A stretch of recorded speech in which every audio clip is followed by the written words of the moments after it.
नमस्कार। आज हम एक बहुत ही अहम सवाल पर बात कर रहे हैं। अपने लिए सही डॉक्टर कैसे चुनें? हाँ, ये एक ऐसा फैसला है जो सिर्फ सेहत पर नहीं बल्कि इलाज पर हमारे भरोसे, हमारे मानसिक सुकून और ठीक होने की पूरी प्रक्रिया पर असर डालता है। बिल्कुल। और ये सिर्फ ऑनलाइन कोई लिस्ट देख ली या किसी ने कह दिया मान लिया, उससे कहीं ज्यादा गहरा मामला है ना? सही कहा। इस पूरी पड़ताल के लिए हमारे पास जो जानकारी है वो ट्रस्ट RX के सुझावों पर आधारित है। ये एक ऐसा प्लेटफॉर्म है जो हेल्थ केयर में ट्रांसपेरेंसी पारदर्शिता पर जोर देता है। हाँ, और ये डेटा और जो असल मरीजों के अनुभव हैं उनका इस्तेमाल करके बताते हैं कि भई ये जरूरी चुनाव कैसे किया जाए। तो हमारा मकसद सिर्फ कुछ स्टेप्स बताना नहीं है, नहीं, बिल्कुल नहीं। बल्कि उन गहरी बातों को समझना है जो एक डॉक्टर और मरीज के बीच वो जो भरोसे वाला रिश्ता होता है ना, उसकी बुनियाद बनती है। तो चलिए इन जरूरी चीजों को थोड़ा और खोलते हैं। हाँ, तो शुरुआत कहाँ से करें? सबसे पहले शायद यही समझना होगा कि जरूरत क्या है। जनरल फिजिशियन चाहिए या कोई स्पेशलिस्ट, या फिर किसी लंबी चलने वाली बीमारी के लिए कोई खास डॉक्टर। हाँ, जरूरत पहचानना पहला कदम है। इसके बाद आती है क्वालिफिकेशन, मतलब योग्यता, डिग्री, उनका अनुभव और हाँ, बोर्ड सर्टिफिकेशन जरूर देखें। बोर्ड सर्टिफिकेशन ये क्या दिखाता है?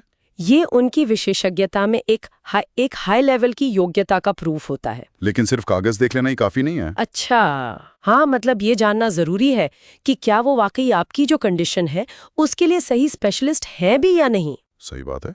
और आजकल लोग रिव्यूज भी बहुत देखते हैं, मरीजों की समीक्षाएं। लेकिन क्या सिर्फ स्टार रेटिंग देख लेना ठीक है? ट्रस्ट RX इस बारे में क्या कहता है? ये बहुत बहुत इंटरेस्टिंग सवाल है।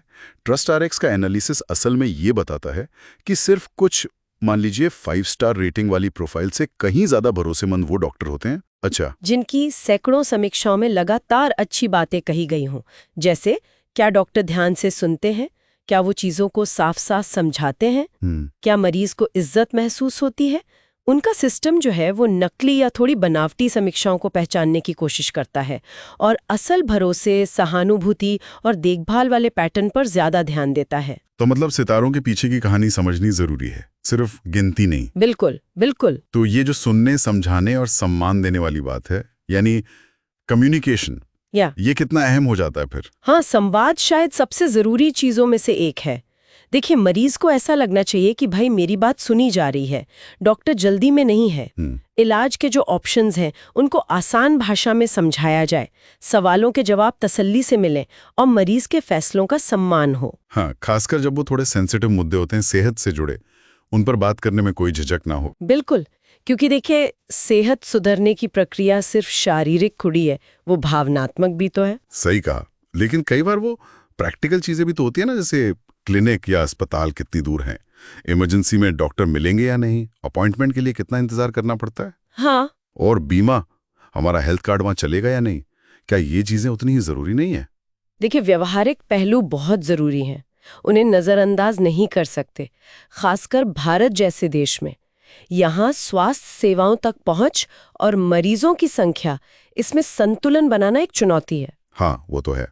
क्लिनिक की दूरी, इंतजार का समय, बीमा कवरेज, यहाँ तक कि स्टाफ का बर्ताव कैसा है, ये सब मिलकर इलाज के अनुभव पर बहुत असर डालते हैं। लेकिन सोचने वाली बात ये भी है कि ये व्यवहारिकताएं अक्सर उसी संवाद और भरोसे की नींव पर टिकी होती हैं।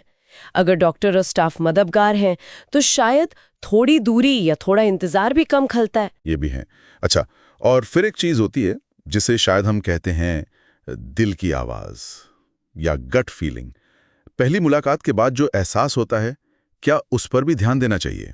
हाँ, बिल्कुल देना चाहिए। पहली मुलाकात के बाद खुद से पूछना जरूरी है, क्या वहां सहज महसूस हुआ, क्या बिना झिझक के अपनी बात कह पाए, क्या सम्मानजनक व्यवहार मिला, या ऐसा लगा कि डॉक्टर बस जल्दी में थे, सुन नहीं रहे थे।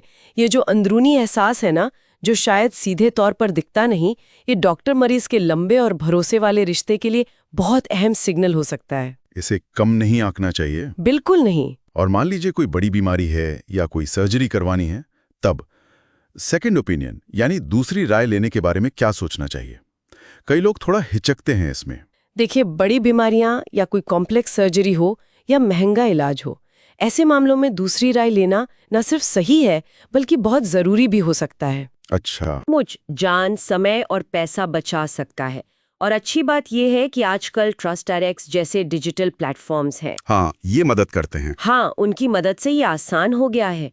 आप अलग-अलग स्पेशलिस्ट, शहर, अनुभव, यहाँ तक कि इलाज की अनुमानित लागत के आधार पर डॉक्टरों की तुलना कर सकते हैं और साथ में वेरीफाइड मरीजों के रिव्यूज भी देख सकते हैं। तो मतलब ये हुआ कि डॉक्टर चुनना सिर्फ उनकी डिग्री देखना भर नहीं है, ये एक तरह से अपने लिए एक हेल्थ पार्टनर चुनना है, खासकर अगर कोई पुरानी बीमारी है या आप अपनी सेहत को लेकर मतलब ज्यादा जागरूक हैं। बिल्कुल सही कहा आपने।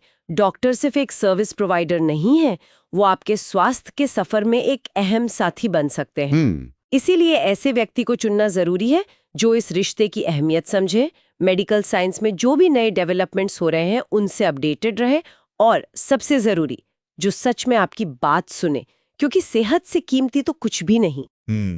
तो कुल मिलाकर निचोड़ यह है कि सही डॉक्टर चुनने का मतलब है योग्यता देखें, संवाद पर ध्यान दें, प्रैक्टिकल चीजें देखें, रिव्यूज को थोड़ा गहराई से समझें और अपनी अंदरूनी समझ, गट फीलिंग, इन सब को मिलाकर एक बैलेंस्ड फैसला लें। हाँ, और जाते जाते एक सवाल मैं सोचने के लिए छोड़ जाती हूँ।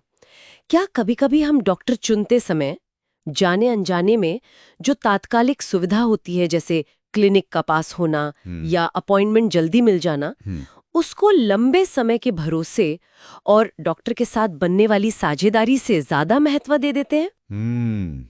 सोचने वाली बात है। इस पर जरूर सोचिएगा।